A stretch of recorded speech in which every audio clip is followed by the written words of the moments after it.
கொண்டு வந்த உடைகள், உபகரணங்கள், நீங்க போடும் காலணிகள் உட்பட அந்த அடையாளத்தை நீங்க தொலைத்து அதை மீண்டும் அடைவதற்காக போராட போறீங்க. ஹாய் ஹலோ எல்லாருக்கும் வணக்கம் and welcome back to our channel. என்ன ஒரு டாஸ்க் கொடுத்துருக்காருன்னு தெரில, ஆனால் கண்டிப்பாக வீட்டுக்குள்ளே இருக்க எல்லாருக்கும் இது ஒரு பயங்கரமான ஆப்பு அப்படின்றது மட்டும் ரொம்ப தெளிவாக புரியுது. அதாவது இவங்க எல்லாருமே இந்த வீட்டுக்குள்ளே வந்து ஒரு அடையாளத்தை உருவாக்கணும் அப்படின்றதுக்காக தான் வந்தாங்களாம். இதை கேட்குறப்ப லைட்டாக சிரிப்பு வந்துடுச்சு. அதுக்கப்புறமா என்ன சொன்னார்னா, அந்த அடையாளத்தை நீங்கள் மக்கள்கிட்ட காட்டணுன்னா நீங்கள் போட்டிருக்க ட்ரெஸ்ஸு கொண்டு வந்த ட்ரெஸ்ஸு, அதுக்கப்புறமா உங்களுடைய அணிகலன்கள், ஏன் உங்களுடைய செருப்பு முதற்கொண்டு காலணிகள்னு சொன்னார்.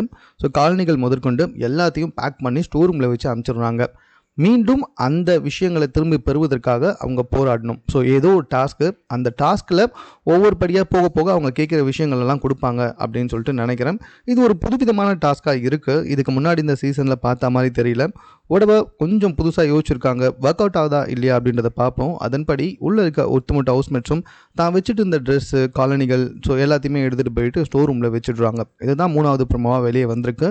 கொஞ்சம் குழப்பமாக தான் இருக்குது. பட் இருந்தாலும் லைவை பார்த்துட்டு இது என்ன மாதிரியான டாஸ்க் அப்படின்றத நான் உங்களுக்கு அப்டேட் பண்ணுறேன். மேலும் பிக் பாஸ் சம்பந்தமான செய்திகளை தெரிந்து கொள்வதற்கு நம்ம சேனலை சப்ஸ்கிரைப் பண்ணுங்கள்.